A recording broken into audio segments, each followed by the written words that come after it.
we need to know here is Solomon Asch, pictured here.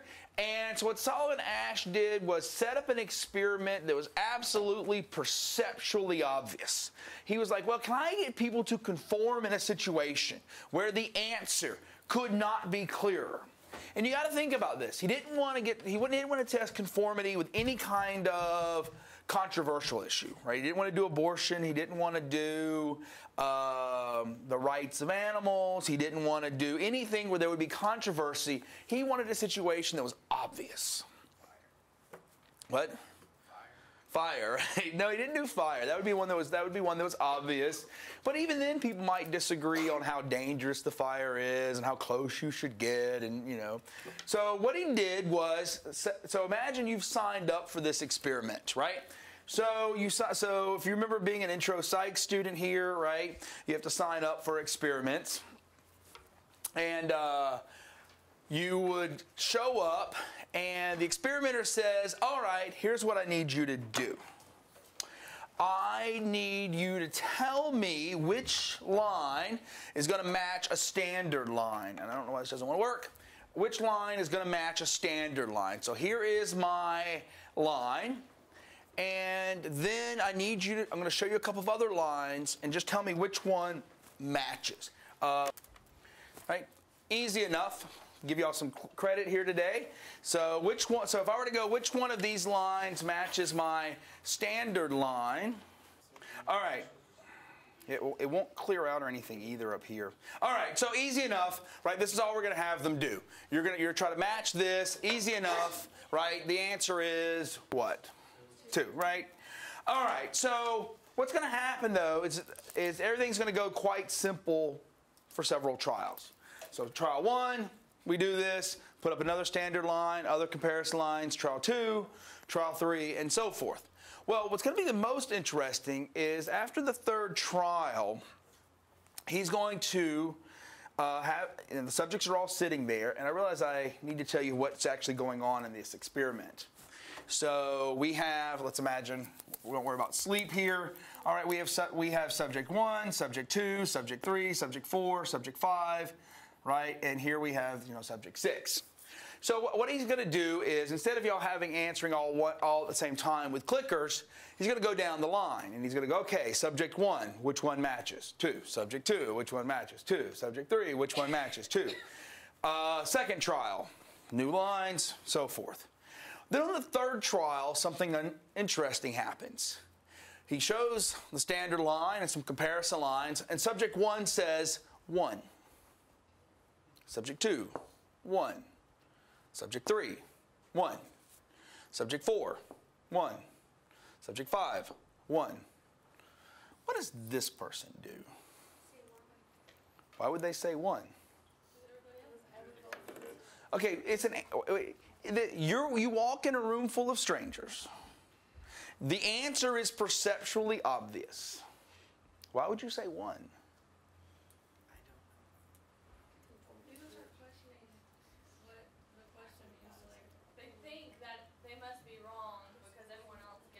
They think they must be wrong. And you're absolutely right. So we've actually redone this experiment at UAB.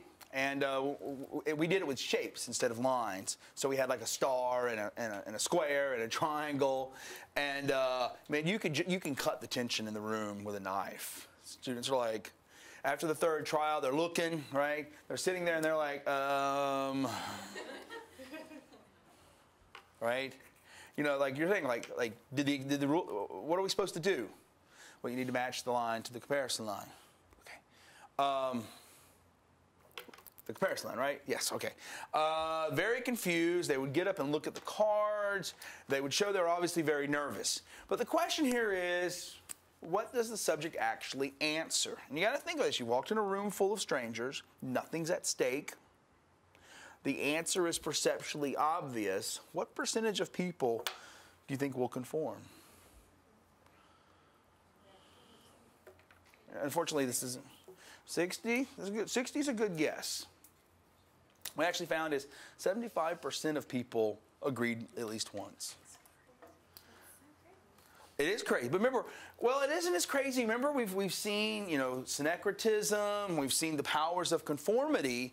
and they're really, really powerful. And so, yes.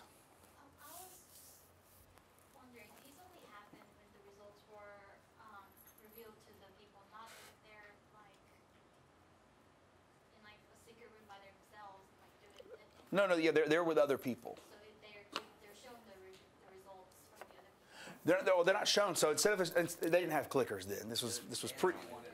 They answered one at a time. So it's like if I went down, I did this experiment, I would go, subject 1, what, So the other person knows what. The other person knows, and so, right. So if the pressure, as it were, builds, and so by the time we get to the final subject, what you need to know is that the only real subject in this experiment was the final subject.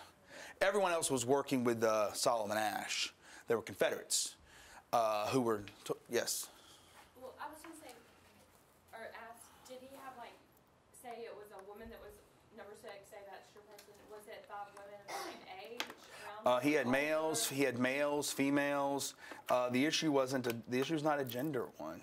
Well, no, because you might sit there and say, okay, I have 5 people that are older, hence wiser than I am, so They were all college the reason students. why what is the reason that they decided to go with it? Is it because they didn't want to look to these other people? Well, I mean, you sort of Because if you're conforming to a group, say this, what do you conceive this group to be? I see what you're saying. The groups were just other college students. They were like your peers. Like it would be like if we took 6 people in this room and asked you this same question. It literally was just a number of just other college students. Now they actually gave reasons, but before we get to the reasons they conform, remember conformity is powerful. Like we've seen it with clothing, we've seen it with food, we've seen it, religion, we've seen it down the line. All Asch did was go, how far can we take this, right? Like, how far will conformity go?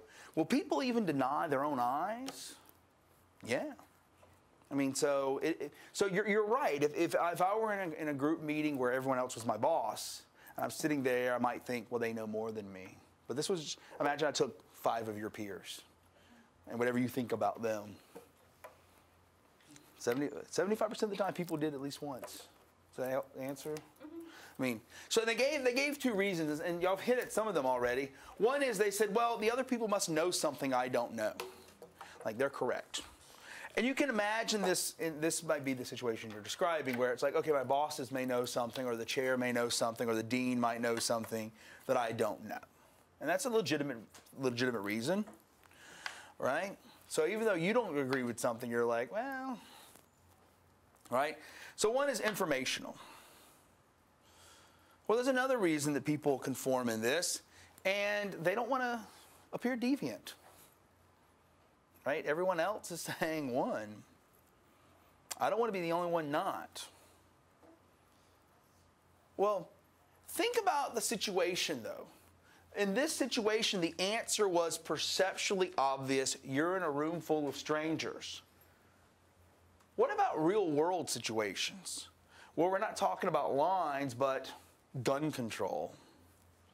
And now your boss has just said, anyone who agrees or disagrees, whatever, with gun control, they're just an idiot.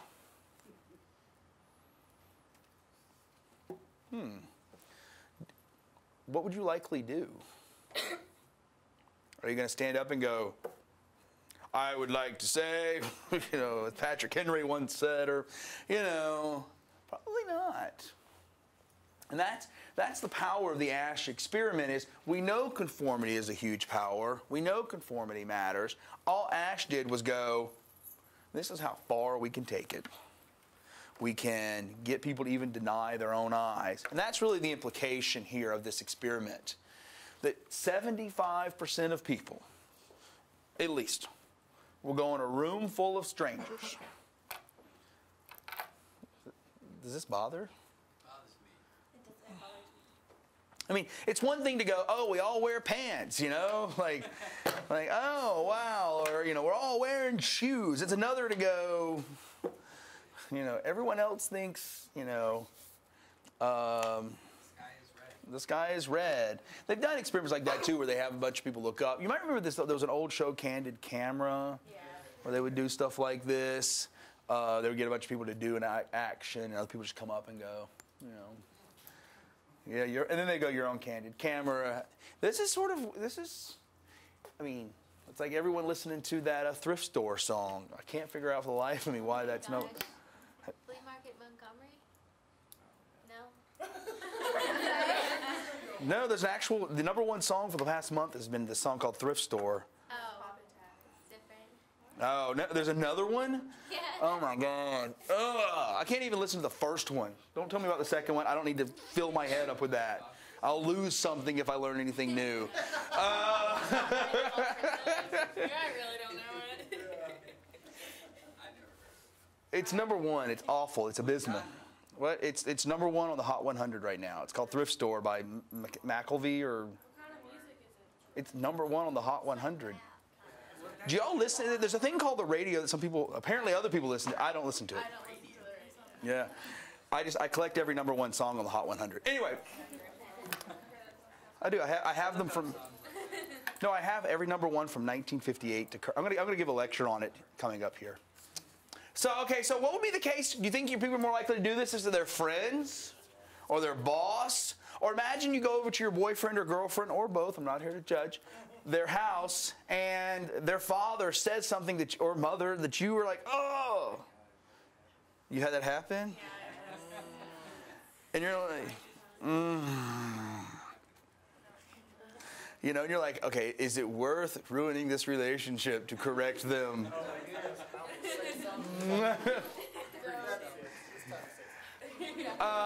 What about if it's not a situation that's perceptually easy, but one that's abstract, right? Reasonable people disagree on abortion. Reasonable people disagree on gun control. Reasonable people disagree on lots of issues. What do you think's going to happen? But are they reasonable with their argument, or can they? That's when reason is left out. What do you do? Your boss just says something that's absurd. You go, I would like to, you know.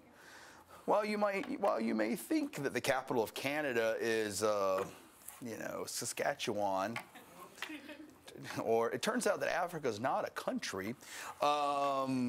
There's no capital of it. It's not. I mean, this is tough. I mean, you sort of just. Ash just took this to the extreme. There's a great literary example. Has anyone read this book? If you get a chance, this is an absolutely wonderful book. And in some ways, it's like a manual of how to get people to conform. Yeah, I mean, well, he's writing it in the opposite way because he doesn't want people to conform. So it's not written for your world domination, right? I'm sorry, buddy. It's the story about this energetic woman named Carol who moves to this place called Gopher Prairie. And what's very interesting about this book, and what I love about this book, where's the frame? So am I going to move? Oh, you're moving? Awesome. Now I get followed. This is so cool. I need this wherever I go. It's like a paparazzi. All right. Actually, that would be bad. Don't do that. All right, so it's about this energetic woman named Carol, and what's interesting when we're reading it is the way in which she moves from, I want to say Chicago, to a small town, Gopher Prairie. No, it's not Chicago, it's like Minneapolis. Anyway, it's a big city to a small town, and there's this scene where she meets this woman named Mrs. Bogart, and Mrs. Bogart is one of these, you know, older, prim, proper women who, everything has to be just so. And I love this scene. So Miss Bogart meets Carol, and we get this exchange. This is Mrs. Bogart, wheezes in. So imagine you're wearing something that you don't think is risque, but someone else is like, oh, you're showing your knees. Or, oh, I wouldn't have worn, what? So that happened to me a lot when I moved here. Really? So people just look at you and go, oh, you're wearing that. Yeah. That kind of thing, right? She wheezed inside, gave Carol her pulpy hand, glanced sharply at the revelation of ankles as Carol crossed her legs. Like, oh my God, can you believe this? Sighed, inspected the new blue chairs, because for Mrs. Bogart to buy new furniture is like, oh, hoity-toity. And smiled. So, I mean, these are conformity things, right? Have you had this happen? You're giving me this look like. Oh, okay. Right? This is conformity where you'll wear something, people go, oh. It's nothing more than like, oh, you're wearing that.